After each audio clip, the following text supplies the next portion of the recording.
One.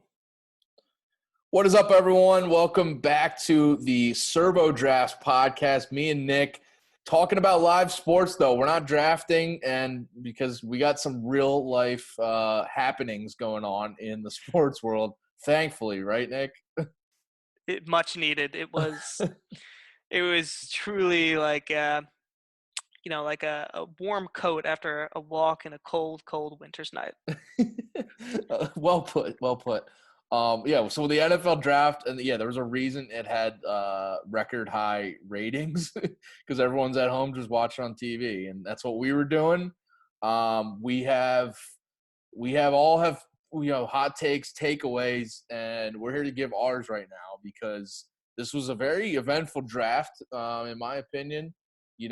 Things that happened, things that didn't happen for teams that we thought might happen. But we're just going to go, firing off, no really real order to this. You can check out the draft boards on your own, but we're just going with tight takeaways that we had, whether it was in the moment or, now that we have like a week to think about it.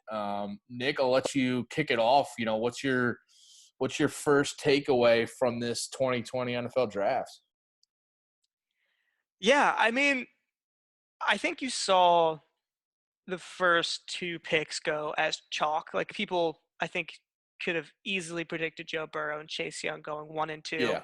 As much as I would love to slam the Redskins because they're a terrible organization, I can't. That was the right pick. He's going to be very good. It was the right pick. My first slam of the day, it's got to be Detroit for me, not trading down, in my opinion, or working on a deal. Now, I know it's not always comes together, but in my opinion, I don't know. I would have tried to work a deal to take someone else. I think you could have guessed that, okay, the Giants aren't going to take a cornerback. They need a lineman, and Miami and the Chargers definitely want to take a quarterback. Let's try to work something out to move down, and we can still get Okudah with a later pick and maybe pick up an extra second or future first. But they weren't able to do it for whatever reason. But the pick to me is fine. I think it fills a need for the Lions, but that was my first kind of weird thing. I'm surprised they weren't able to pull that deal off. So that was my initial, I don't know if that's kind of the best way to run that team, but yeah, that's where I kind of netted out on that. Yeah, I thought they would trade down for sure because they – Okudah was their guy, I think, going in, but they knew that someone probably wanted to trade up, to get either Tua or Herbert at that number 3 spot, or one of these tackles. We saw the Bucks move up to take a tackle. Maybe they probably weren't willing to move all the way up, but I find it very interesting though. So afterwards, I heard that Detroit, they had there was some discussions and all that with teams to move. But they said there was no real trade offer that came in that they really seriously considered at all.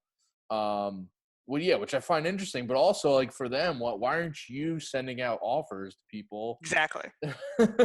Maybe they didn't want to get lowballed with offers, but why aren't you trying to move down?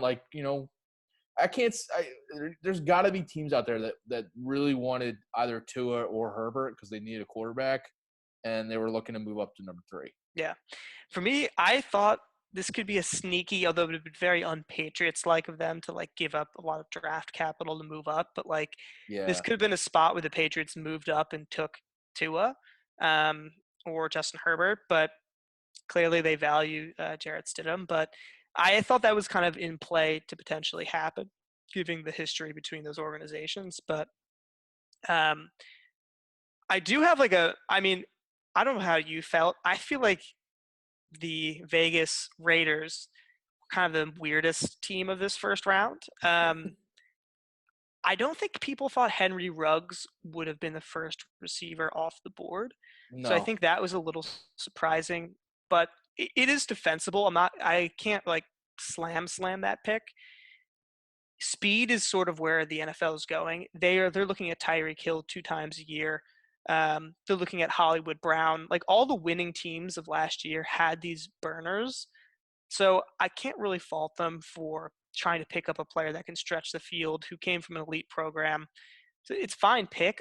I just don't think we've seen Derek Carr really be that guy who slings it down the field. So to me, someone like CeeDee Lamb or even Jerry Jeudy would have made a little more sense for them, but clearly they valued, in classic Raiders and Al Davis fashion, the speed that he brought. So, Yeah. I feel like this was John Gruden just like making this pick. But how do you feel about that? Yeah, I was pretty surprised to see Ruggs go off as the number one. I think universally he was the third guy behind, Lamb, Judy, whatever order you have those two in. So, yeah, being the first guy, I did see the Raiders taking a receiver, but again, yeah, Yeah, like you said, I thought it would be Lamb or Judy. Um, and both those guys really fell farther than I thought to kind of touch overall on the receivers in this first round. I saw the Broncos. I think they wanted to take a receiver, and they did here with Judy. But I thought maybe it would be Ruggs because they have like the different, they have like Cortland Sutton there, as a different type of receiver. But I thought Ruggs would be a good pairing there. But they go with Judy, and they end up getting KJ Hamler from Penn State in the second round, who is kind of like a Ruggs type guy. So they do get someone like that, but they're giving Drew Lock a ton of weapons here.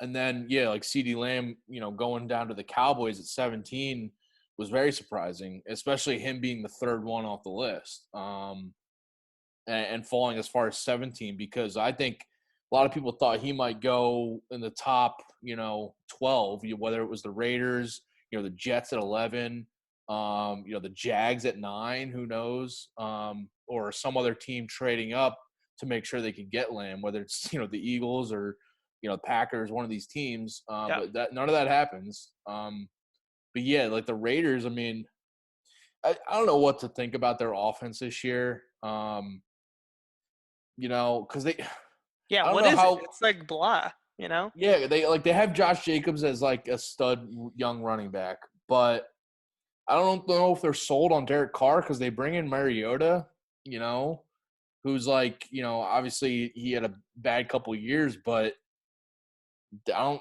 Maybe they think he can actually be something if Carr, starts to struggle. Um, Kind of like how Tannehill did it to Mariota last year with the Titans. Tannehill kind of took over when Mariota started to struggle. So, and then yeah, like they draft Ruggs, but they still, I don't think they still have like a number one guy, number one type receiver. Ruggs is more of like, Yeah. He's I kind of mean, you're like looking at he's kind of like a Brandon Cooks type receiver. So yeah. I mean, right now Darren Waller is sort of their yeah, they go-to got guy at Waller. tight end, I think they but have like you Jason have, Witten, don't they? I think so. Oh my gosh, I don't even know what they're doing, but like Dude, John Gruden's like, oh yeah, I used to like this guy. John Gruden. Here I go again with the "I told you so's," but like, and this is not captured on film, but I definitely said this. Dan is like my I like said it. I said it. No, but I think everyone who was smart was like, why is John Gruden coaching again? Like, why? He has not, he's been out of the game for years. You hear him commentate. He just seems like an old school guy. The Raiders just have not been, they actually showed a little more spunk, I guess, last year than I thought. I thought they would be a terrible, terrible team, but Yeah. they did sort of have some fight in the early part of the season, but they did sort of regress back down to, you know, the top of this draft or middle of this draft.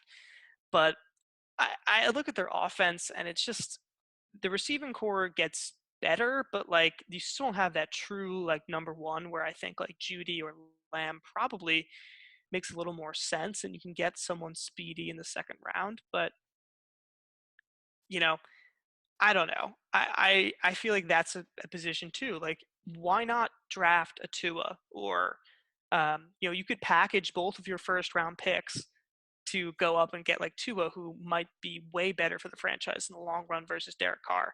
I mean, Yeah. these are like ultimately, I think you've got to be bold to build a football team and really realize like what do we really have. I don't think Derek Carr is anything other than a very solid but not good quarterback. He's very mediocre. He doesn't have a ton of weapons, but like, I don't know. I would have maybe tried a little bit of a bolder move versus taking the picks that they did. I also am a big proponent of age matters, especially in football. And you're seeing the Raiders' second pick is Damon Arnett, a cornerback from Ohio State. He's 24 years old when the average age is like 20, 21, and sometimes you get 22-year-olds. But that to me tells me he's a man playing with boys. Like he he is he is truly like a bigger, stronger, faster version than what is, his competition is just younger than him. Like he's more of like an adult than these other guys. So like, yeah. Again, you saw this with Garrett Bowles on the Broncos. He was 25 years old when he was drafted, and he looked like a beast on film, but it's because he's just bigger than everyone. And you've seen it not translate well in the NFL. So I kind of don't understand that second pick, even though he has got a good pedigree from a good cornerback factory in Ohio State. I still don't think that was, the best use of their resources. So they're kind of my biggest loser, honestly, of this first round. Yeah, they did a lot of weird things in this draft because the Arnett he went before a couple other first round grade cornerbacks that went after him. And yeah, I don't think many mock drafts had Arnett in the first round at all. So that was interesting. And you mentioned at 19 with that pick, they could have went Jordan Love if they wanted a quarterback to take over for Carr. They did not. They didn't even take a quarterback in here. They did take Lynn Bowden from Kentucky, who played quarterback because they had injuries, but he was basically just like he was like a Navy quarterback just running basically the whole time. Yeah. But he's a former receiver. So it's going to be interesting how they use him, whether they kind of use him as a running back receiver type, pass catching back, I guess. Yeah. But they also draft Brian Edwards in the third round. So they had back-to-back picks, number 16 and 17 in the third round, and they draft Lynn Bowden, and then they draft Brian Edwards. Both listed as receivers. I guess Bowden's more of a running back. We'll see. But the Edwards is another receiver that they add to their receiving core that's now they still Tyrell Williams. They have Hunter Renfrow, Ruggs. They have Zay Jones. They have Nelson Aguilar now. It's that receiving core is just like a motley crew of like, I don't even know what to expect. That's why like with Ruggs, I just don't know, like for fantasy and all that, if people are drafting or thinking about drafting. I mean, like Ruggs is like a guy that, he's like it's probably him and Tyrell Williams like the only big threats, him and Waller, I guess. But like Ruggs, I don't think he's gonna he doesn't have that number one guy alongside him to kind of help him, be a better receiver, possession receiver. So I just don't know how much success he'll have. By the way, this Raiders front office of Gruden and Mike Mayock, they are, I'm sure you've seen this, but they are just drafting players from like Clemson and Alabama. Yep. They're like the drafting... Michael Jordan it's like Michael Jordan who just drafts everyone from Kansas, Kentucky, and Duke. And They're both, like, these watch guys film of anyone else. These guys were just in the national media like 2 years ago, and now they're just drafting all the players that they used to watch. So they have, in this draft, I didn't realize this, but they drafted two more players from Clemson. They drafted a safety, Tanner Muse, and they drafted a guard, John Simpson. To add to their already, they have Hunter Renfrow went from Clemson. They have Cleveland Farrell from Clemson. They have Trayvon Mullen from Clemson. Oh my gosh. And that's all that I know like right now, but there might be others that I just don't know for sure. And then from Bama, they have Henry Ruggs now, obviously, but they have Josh Jacobs. When you say that out loud, that's so bad. And we talked about they're just draft, and then like you could add in the Arnett pick because they're probably just like watching Ohio State in the playoff and be like, "Yo, we should take this guy too." It just feels like they just watched like the college football playoff and they're like, All right, we're right? taking players from these 4 teams. Like, this is it. Like, best of the best, like, winning program. It's like, I get you, but, like. No one from LSU, though, which is the team that won it all. But, yeah, I do think, and we've talked about this as well, there's so much SEC bias. Like, for good reason. It is the best. I'm not going to say it's not the best conference in college football. It is. But there's a lot of good players that will fall outside of that mix. You have to, like, I just don't get the sense that people go that deep on, like, the MAC and, like, the other conferences. They're just, like, focused on, like, the big names. And it's like the good teams, I mean, you make your money drafting winners in the 4th, 5th, and 6th rounds. Like, that's how you build a winning football team, is finding the guy from the MAC that is underrated. And I just don't see the Raiders doing that at all. So, you know, I'm not surprised, honestly, but dude, really take that funny that you back. pointed that. Take that back, dude. They took Amik Robertson from Louisiana Tech in the 4th round. Okay, all right. That's there you go. That's their gold mine. And Meek Robinson better pan out. That's all I'm saying. All right. Well, I gotta keep going through this draft here.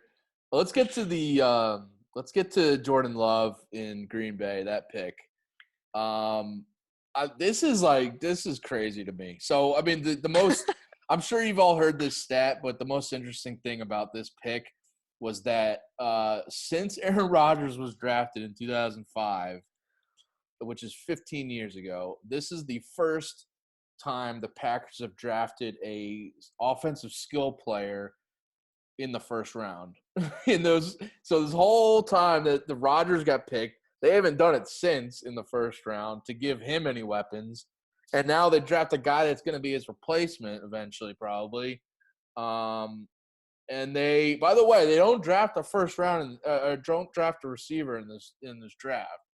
In the second round, they take a running back, A.J. Dillon, who maybe he's eventually the starter, over Aaron Jones, but they have Aaron Jones right now. They didn't need a running back right now. They definitely need a receiver to pair with Devontae Adams because they got a bunch of unproven guys, and they needed help for Rodgers, but they drama in Green Bay, huh? Yeah, I mean, what sense does this make? I mean, I understand. This is worse than Hurts with the Eagles. It's way worse because at least the Eagles got him a lot of help. Like, you look at the totality of the draft, they got a ton of wide receivers and they took a first round guy. They're saying, hey, we're committed, but we want this insurance policy. The Packers are just like, F you. Like, we're not giving you any help. It does make sense to draft it does make sense to have an insurance policy, but like, if he's not going to be on the field, I feel like Jordan Love is probably still there in the second round, right? Like, I just feel like you've got to read the rest of the teams. I mean, you look at the teams behind them: Seattle, Baltimore, Tennessee, Miami, Minnesota, Kansas City. None of those guys, at least in that first round, are going to be taking a quarterback. I mean, honestly, the Eagles could have been the team that might have given them the most trouble in the second round after they took Jalen Hurts. But real quick with that, the only thing I was thinking is that maybe a team was thinking about moving up to trade up. Like there was like the Colts, the Steelers in the second round that didn't have first round picks. So I remember afterwards thinking like, oh, maybe one of those teams was going to trade up. That's why the Packers wanted to trade up to make sure they got him. But yeah, keep going. I mean, like, it doesn't change the fact that they drafted him. Yeah, I mean, it just doesn't really make any sense. And you thought the running game for the Packers was definitely their strongest offensive point last year. So, like, Aaron Jones was really, really good. Jamal Williams? Yeah, they were a fine 1-2 punch. I don't think that was the issue. No. So, Yeah, I mean, and this was the deepest wide receiver draft in like a long time. So it's like, I don't really get it. One. She didn't take a single one. I don't know what they're doing. I think they deserve to get absolutely slammed, and they were rightfully slammed for this pick. Yeah. So I mean, what do you think about with what's going to happen here, because I think so. Rodgers is, I think he has three. I think I saw 3 or 4 years left on his deal. Um, his current deal, which he recently signed, like a big, contract extension.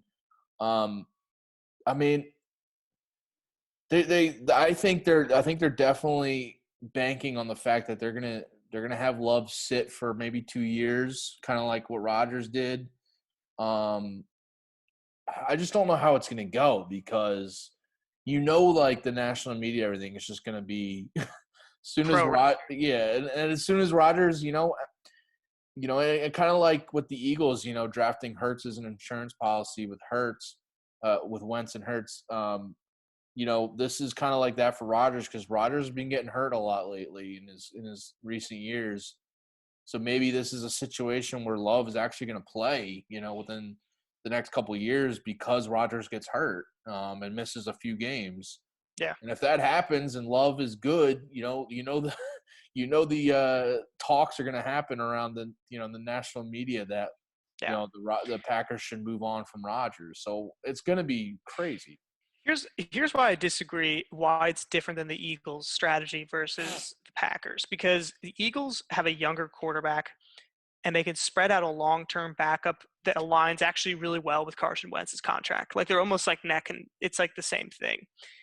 This time you have a 36-year-old Aaron Rodgers. Look at what the Saints are doing. It's win now. You should be in win now mode for the next 2 to 3 years. Like, I know that means sacrificing some draft capital. It's not great in the long term. But what I'm saying by that is, to me, it makes more sense to sign a Joe Flacco or a 1-year guy and pay him a little bit more money, and then fill the pipe with great skill position players for him so they can make one more run. I mean, they made the NFC Yeah. Championship game.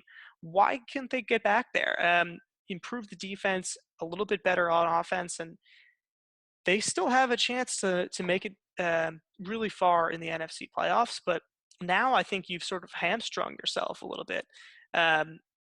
And you haven't gone all in. And I don't know why they're not going all in. The window is closing. I do think Rodgers is, he's gone from being the best to just really, really, really great. So it's still like maybe a little slippage, but at the end of the day, you could still win a Super Bowl with him. And I don't think they're approaching this the right way at all. But the same urgency as like the Saints are. Yeah, they lost in the NFC Championship game last year to the 49ers. I mean, they were right there last year. So, they definitely needed to give Rodgers more help. So they bring in Funchess in the offseason, who was Who I hurt for kind of like, actually. Yeah, I mean, he was hurt most of last year, so we'll Yeah. see. But yeah, like I did like him, when he was coming into the Colts last year. But we'll see if he's healthy and all that. But like besides that, I mean, you know, like Marquez Valdez-Scantling, Quinimus St. Brown, Jake Kumaro, Alan Lazard, like none of these guys are just like Alan Lazard only was good last year because he had to play, but all those other guys just not proven and not. If I was a Packers fan, I'd be very furious right now. It'd be like it'd be like if the Eagles, and we're both Eagles fans, it'd be like if the Eagles didn't draft a receiver in this draft. I mean, imagine that. And You'd be up in arms. we have better pass catchers overall because we have two good tight ends. Yeah. But the Packers, they have Mercedes Lewis, like an older guy at tight end.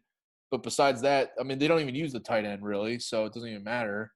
They need good receivers for Rodgers, and he's only got Adams. Yeah.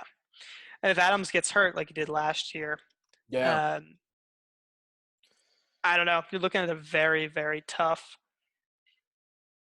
Because I just don't think I don't know if you read Bill Barnwell on ESPN. I really like him. I think he's very insightful, Yeah. backs up his points with data really well. He has already picked them as the team most likely to regress. They won a lot of one-score games last year.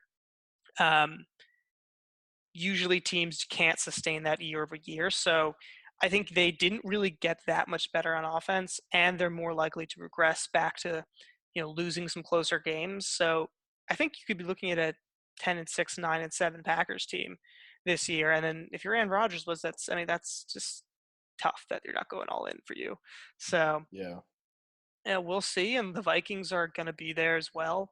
Um, it's going to be fascinating to see what happens. I just don't understand why teams do this, like especially when you had bigger needs to fill. But hey, Yeah. is what it is. By the way, before the draft, I remember seeing some mock drafts saying that Jordan Love could be, if it wasn't the Patriots, at their pick later in the first round, then it could have been the Packers. It could have been the Saints that took him, as like a young quarterback to be ready to go when once these Hall of Fame older quarterbacks are gone.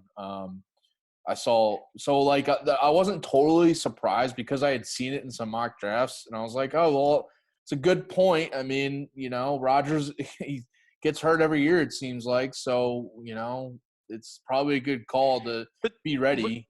but look at what the Saints did with Jameis. Like, you're telling me that wouldn't have made more sense? You pay a guy literally $1 million. Like, I get like Jameis is like wild card, but like at the same point, to me, that makes way more sense for what I'd be trying to do as an organization.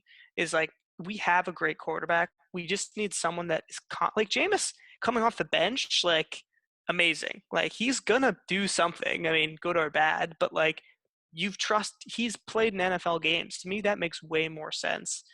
Even if Jordan Love is really good long term, you know, You're right, though. It is I don't it know. is like a quarterback that like say Rodgers does get hurt and misses 2 games, and Jordan Love has to come in.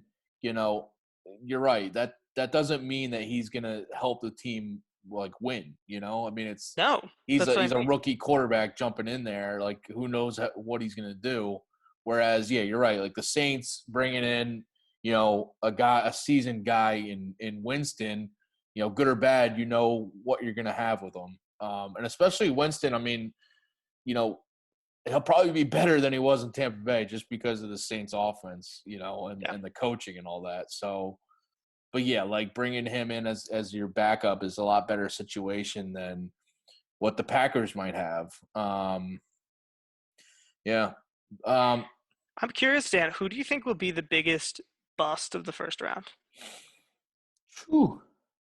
Well, so it's for me. I will say, I'll be honest here. It's tough for me to talk about these defensive guys, just because like some of them I just haven't watched or paid attention to because like I watched a lot of college football and stuff and I wrote about it, but I'm focusing on the skill guys and the offenses a lot more. So some of these, and same thing with the linemen, like it's just not a position that I'm It's hard to read watch. that. Yeah. So it's like tough to get a read on some of these defensive guys and one of these guys could end up being like a stud. One of them could end up being a bust. I just don't know enough.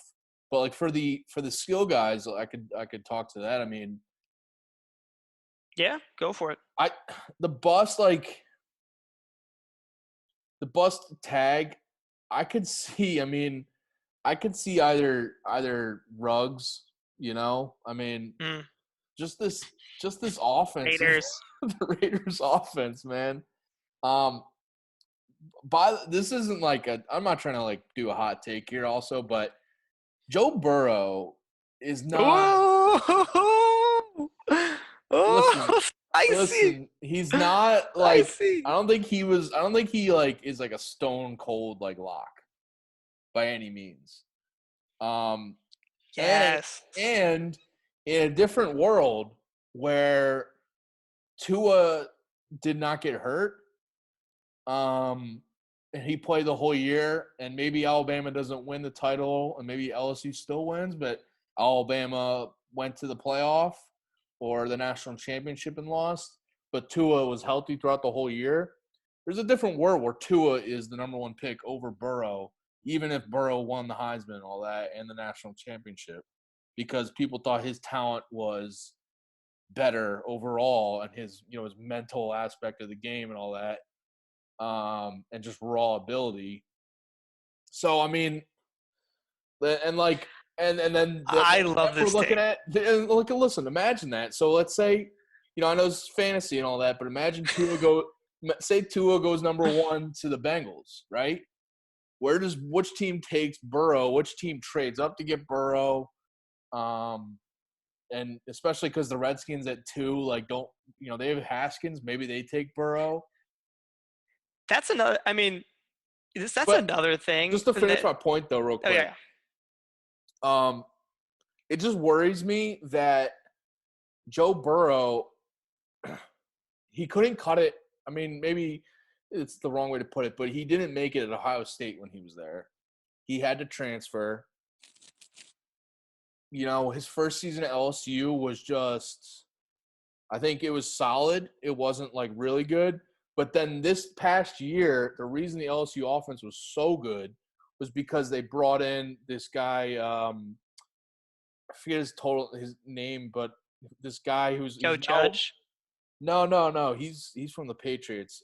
Walsh, I think, or Webb. One of these guys who's now like on the staff with the Panthers. The Panthers guy, yeah. Yeah. So they bring him in, and it was his only season at LSU, and he was like the passing game coordinator. He was the reason that the offense just took a whole nother step. And Burrow's numbers like skyrocketed from year to year. It's just like a situation where he had one good year in college. He was in an offense that had a ton of good receivers, good running backs, good line. I mean, like that whole LSU offense is going to be first rounders almost, or second rounders.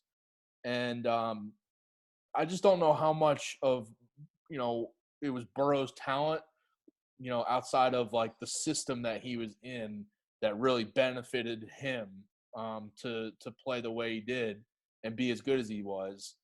And I mean, who knows? I mean, we've seen bust quarterbacks like every single year. And if I was to pick one out of these guys, Burrow might be the guy for me, honestly. Yeah. Because I love this take. Tua, but with raw talent, he's safe to me. It's just his injury stuff is definitely a worry. If he gets hurt again, who knows? He could be out of the league in a couple of years. Yeah. And Herbert, I mean, I think if he injures the hip again, it's over. Like, might be. I think that's the problem. It's like, okay, that's like sets everyone back. But I agree with a lot of what you said. Now, I don't think he's. I'm going to look up that coach, by the way. Yeah. I don't. Basically, to your point, he was playing with all first-round talent, like on offense and defense. Like, LSU was just hands down the best team in the country. Like, it wasn't even close. I almost wonder, if Chase Young would have been Chase Young would have been a safer pick, but I think they needed a quarterback. Andy Dalton had really regressed. Like, he had really regressed. But then again, I do think their offensive line there was a lot of information. I won't be able to pull from it off the top of my head, but there was a lot of information out there that basically said when Andy Dalton had time, he was a really good quarterback, but when he didn't, I mean, it sounds simplistic, but like essentially when he was pressured above a certain rate, he was like really bad.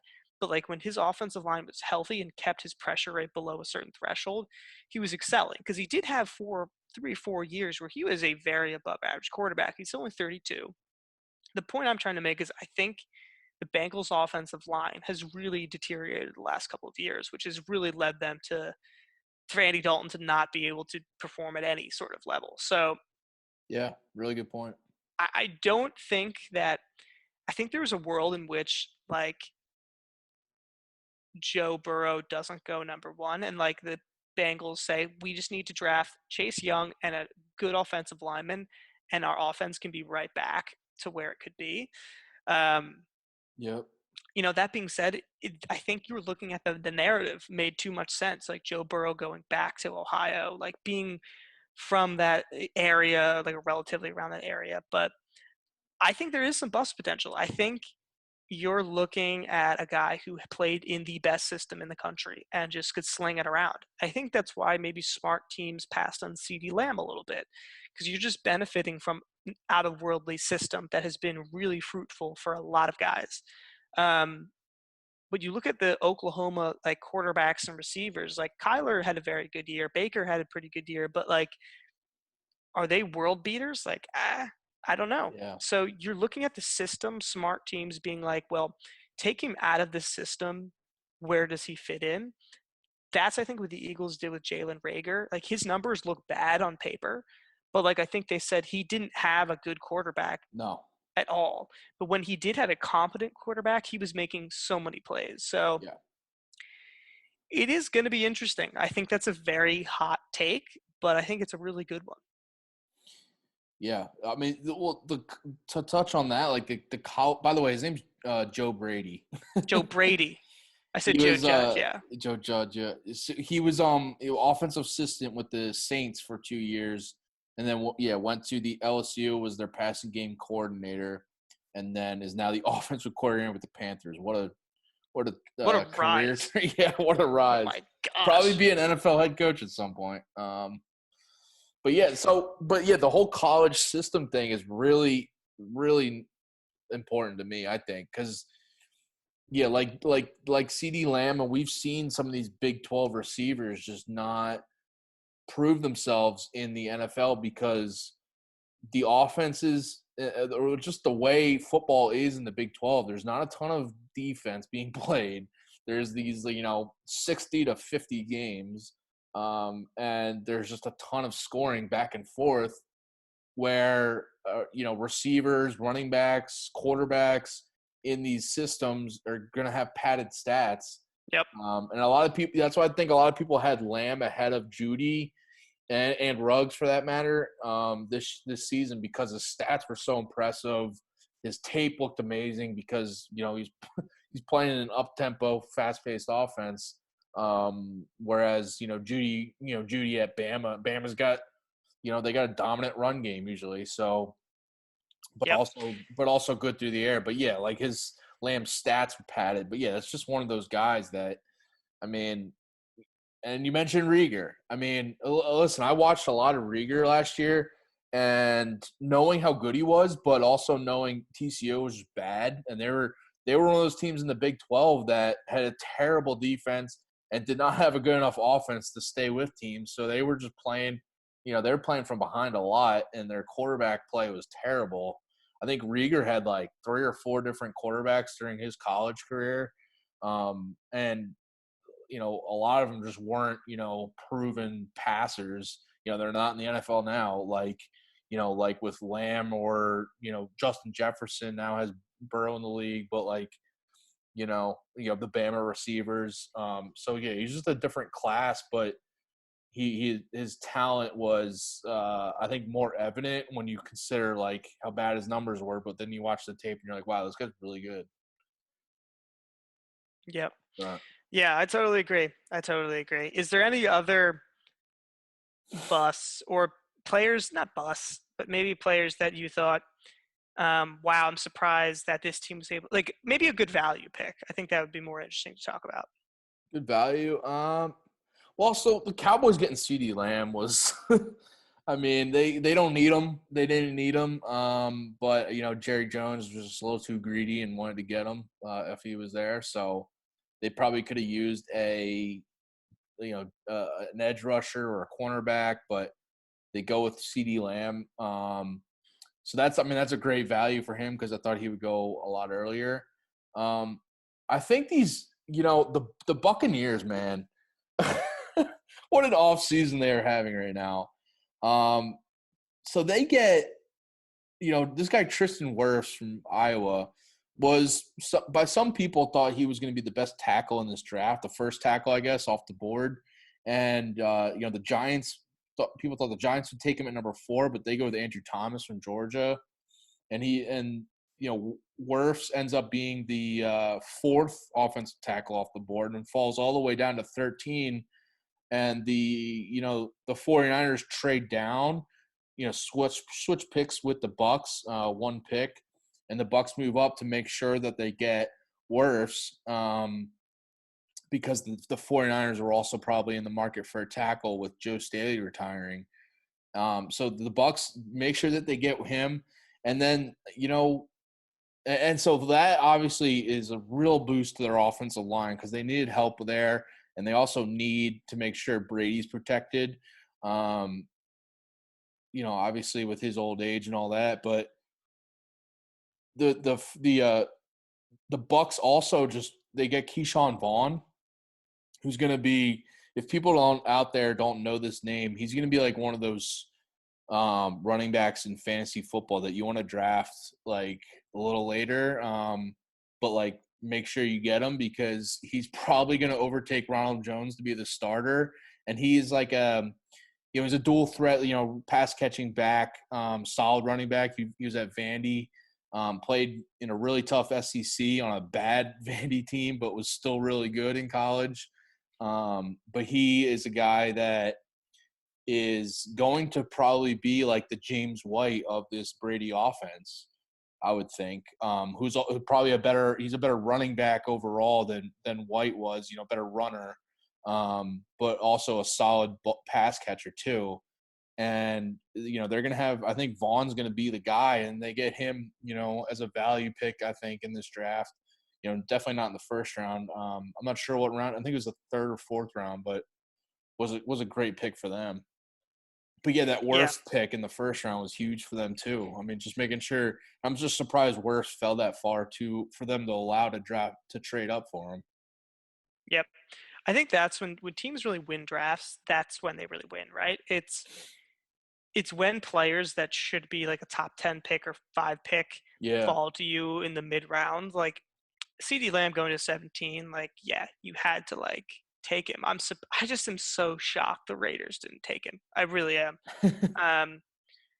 But listen, you look at protecting Brady being sort of the focal point of this offseason, having to rebuild that line. Yeah, I love what Tampa Bay has done. And that's what smart teams do. You sort of don't panic. You just let the player fall to you, especially if you don't need like a quarterback. I think that's always when the draft can get a little calmer, is when, okay, let's just kind of see where the chips fall, and kind of go from there. Yeah. I'm not really qualified enough to like make this hot take, but I'm a little curious about Isaiah Simmons.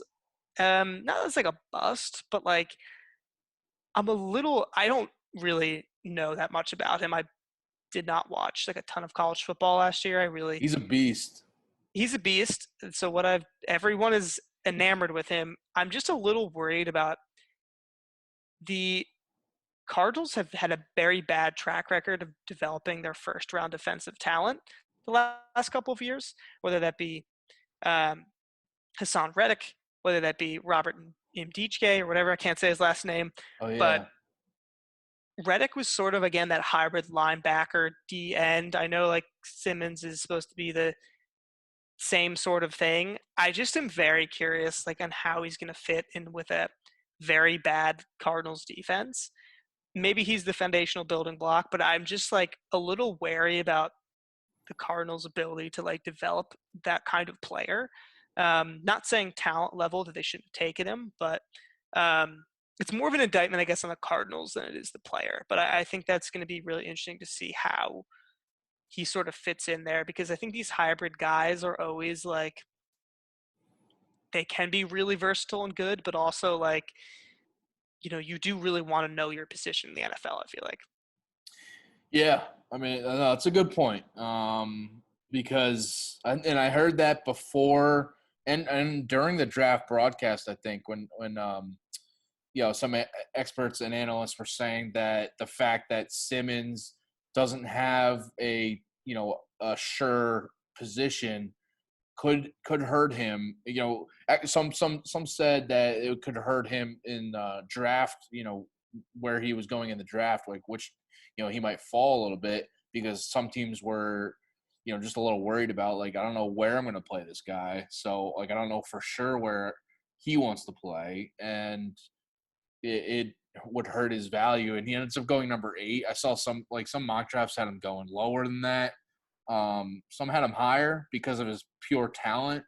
I mean, so Simmons. Wait, go ahead. Yeah, no, I think my thing is like even if he ends up being a linebacker, Like, I just don't think it's worth taking a linebacker as the 8th overall pick.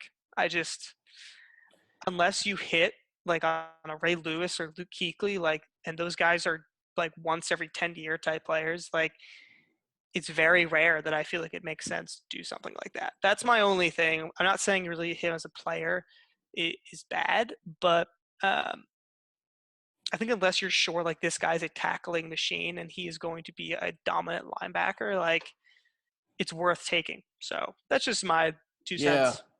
I could see him being like a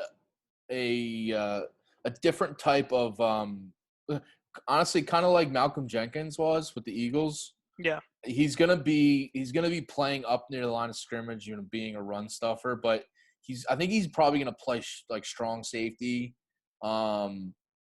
I would think Ooh, that's a because huge, strong safety. I know, but he did it at Clemson though. Yeah. He covered tight ends, he covered running backs, he covered receivers sometimes.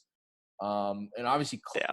Clemson's defense was, the whole defense was really good, a lot of talent, which probably helped him. Which is another, I think I was going to say, it's another point to you saying he could be, a possible bust because, some of these players that are on really good defenses, their weaknesses get hidden a little bit because they can afford to, not cover a guy as tight because they know they have help, or not be a dominant run stopper because the D line is so good at Clemson.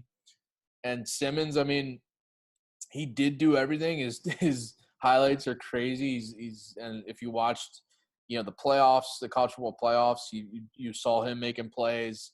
But yeah, I mean, the positionless thing is, I guess, a little bit of worry. I do think he'll just be.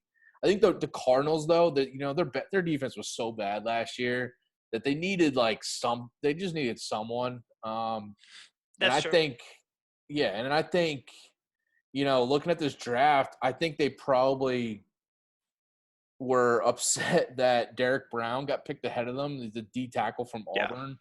I think that's probably someone that they wanted and we're looking at. And honestly, I thought the Panthers would draft Simmons because the Panthers lost Kuechly this offseason to retirement.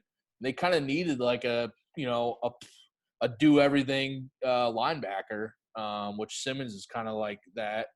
But yeah, the Panthers go Derek Brown. But yeah, I mean, I guess it's a little bit of worry. I mean, you're banking on his pure talent, I think, with Simmons.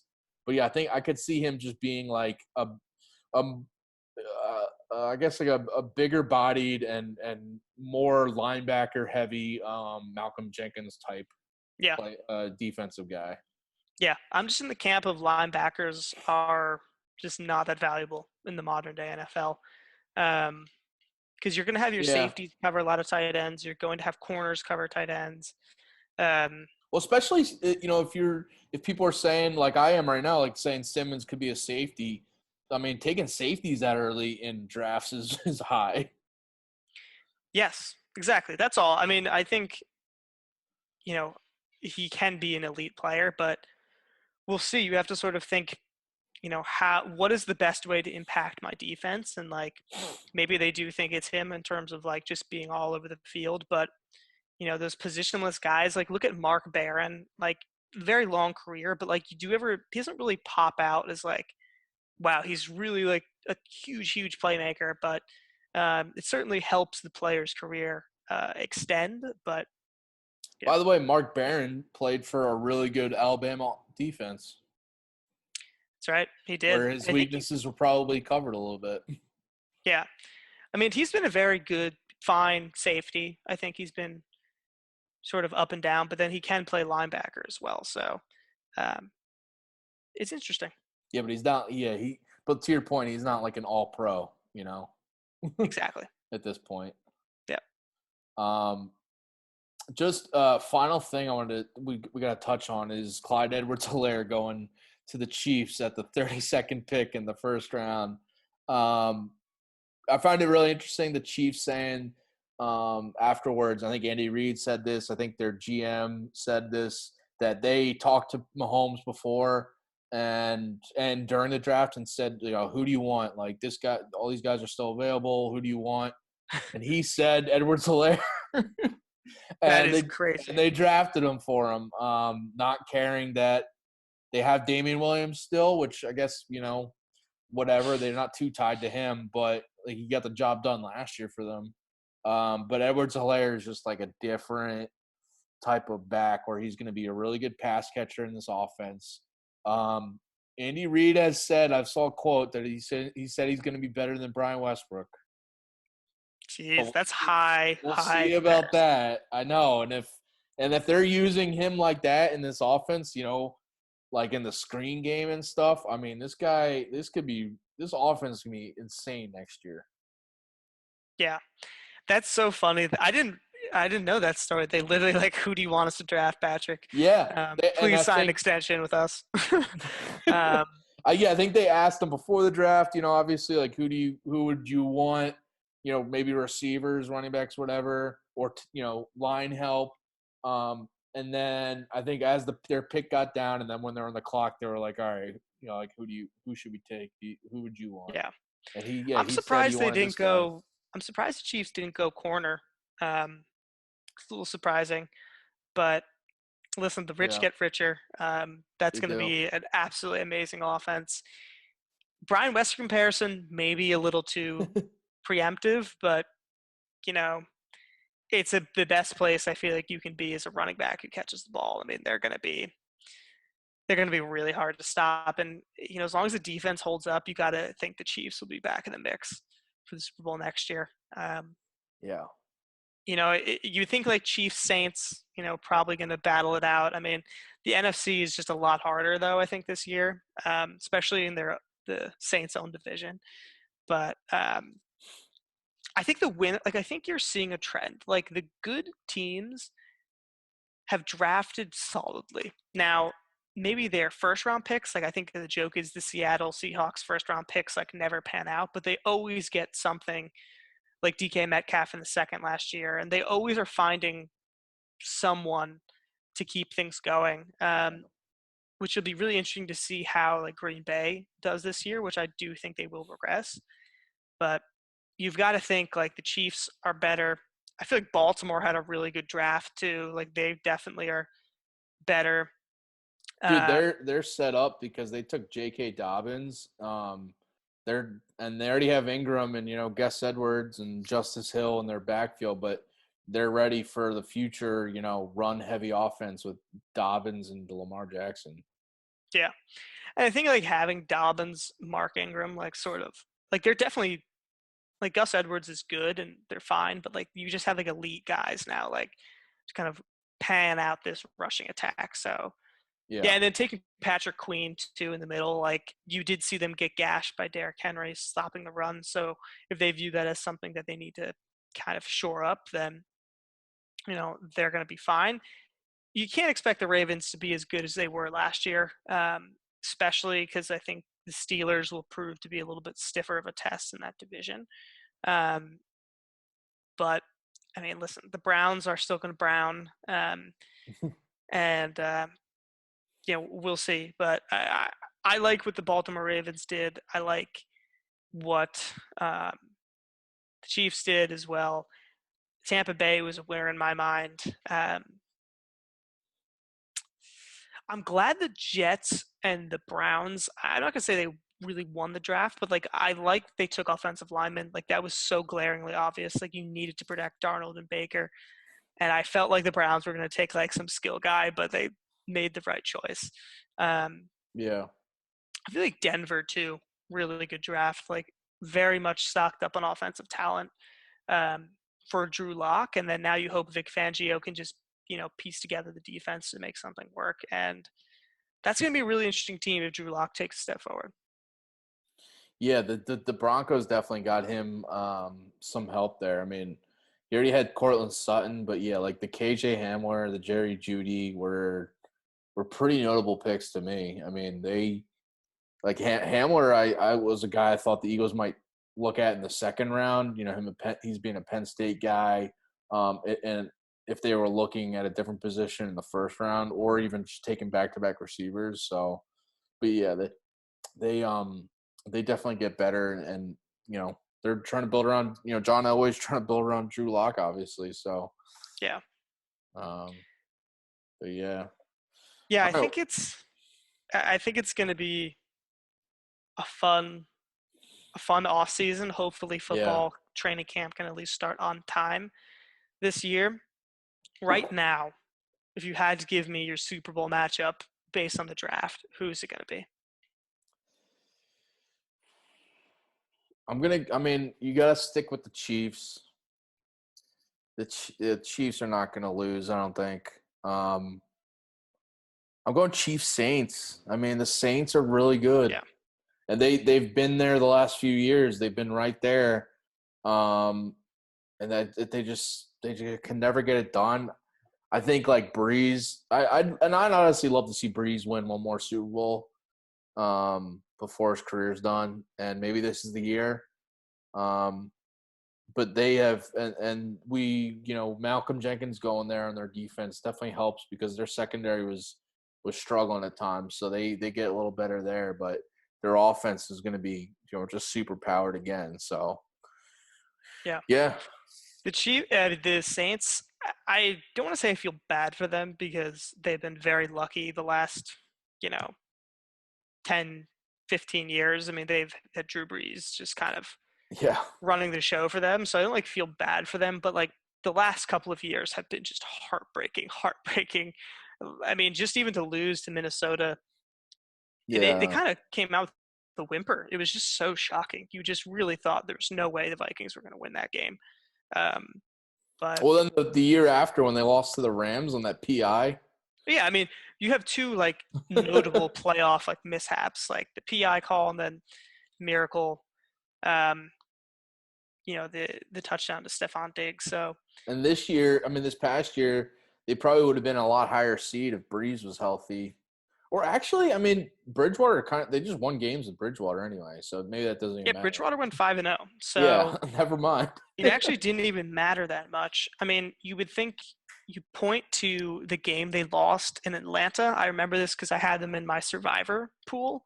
Mm, Um, Atlanta had nothing to play for, and the Saints just laid an egg in Atlanta. I remember that game. And those are the kind of games like you look back on the season. Well, if we win that, then we're the number 1 seed. We get the bye instead of like having to play in the first round. And listen, the bye is just everything in the NFL. Like you are Yeah, just so much more likely to make it to the Super Bowl if you have that bye. So, we'll see. yeah. Well, so what's your pick before we close out here? Well, yeah, I think Chief Saints was going to be mine. So I'm What sticking. about the Ravens? Do you think they have any chance? Because they could have made. Yeah, that's fair. For the sake of being different, I'll say Ravens Niners. Yeah, the Niners are Rematch. still going to be good. Yeah, Yeah, I mean, listen, the Niners. Like, I love their defensive front. I think they've got a very good, well balanced football team. Um, the Ravens, just a young quarterback. I think they had an amazing regular season, but I think they're going to be really motivated to come back and like yeah, win in the playoffs. Sometimes you just run into a bad matchup, and I think Derrick Henry was that horrible matchup for a lot of teams. So they've yeah. got to tighten that up, but they have a bright future. Neither of us saying the Bucks. I just still can't see it. I don't know, right? Like I think the Bucks can make the wild card. I feel like they're I just don't know how good Brady's going to be. I really don't. yeah. He could I think be. this He is could be like. He could have a lights out season, and everyone thought like he wasn't good anymore, but he just wanted to leave New England, so he was just biding yeah. his time. Or he could be, old like we saw Peyton Manning's last year. Yeah. I think you're going to see Brady be motivated, right? Like I think Probably will. Yeah. he wants to his goal is to have a better record than Belichick in the regular season. But And I on think that point, by the way, the Patriots they'll probably be good with Stidham. I think that's what's going to be crazy if the Patriots are still really good with Jarrett Stidham. Then it's like, It's unfair. damn. But like, People are saying they're gonna tank though for for Trevor Lawrence. I can't see it. I I can't don't see see it. it They have either. too much of a veteran team to do that They might anyways. try to trade to go get the number 1 pick next year, but I don't think they're gonna be tanking. I think that's what, if I'm Patriots, that makes a lot of sense to me. It's like, let's see what we got in Stidham. We'll know how he is. If we feel like he can be a good long-term option, great. We've got him. If not, we can package like, you know, like Devin McCourty and like someone else, and some terrible team will probably be like, yeah, we'll do that. Like a first-round pick to like go up. So, Yeah, right. but gosh, I just don't see the Patriots. I see them still contending in the AFC East just based on how incompetent the Jets and Dolphins are, but their games outside of their division, I just have a hard time seeing them beat like the Chiefs and like, you know, the Ravens. I just can't see them Yeah. offensively being able to keep up. Um, Stidham's going to make more boneheaded decisions than Brady did, so we'll Yeah. see. By the way, I mean, yeah, like, and with, it's not just Stidham that, like, their receivers outside of Edelman are not that good. No. And you're looking at a second round pick you traded for Mohamed Sanu, your first rounder, N'Keal Harry. I mean, these guys, like, I think Yeah, Sanu just is like a number 3, and like, who knows if Harry's any good. So yeah, um, I just can't count the Patriots out as much as like the evidence would show that they no. shouldn't be that good. They could just become like a really run-heavy offense, and like, they have Sony Michelle, so we'll Yeah. see. All right, well, that's the draft recap for us here. Nick, we'll be back, soon, probably talking about some other sports. I know, like, there's been rumors about some seasons returning, but either way, we'll probably do another draft and have that for you guys. Just, having fun here. So give us suggestions on what to draft if you want. Yeah. Please let us know. Yeah. But appreciate you guys watching. Nick, it's been good. Let's by the way, we didn't touch on much in the Eagles here because we did a whole other podcast on that one. So check that out if you're an Eagles fan and wondering what the heck we're not doing talking Eagles. Oh, we got him. Don't worry. We have it for you. All right, Nick, it's been real, and we'll talk to y'all soon.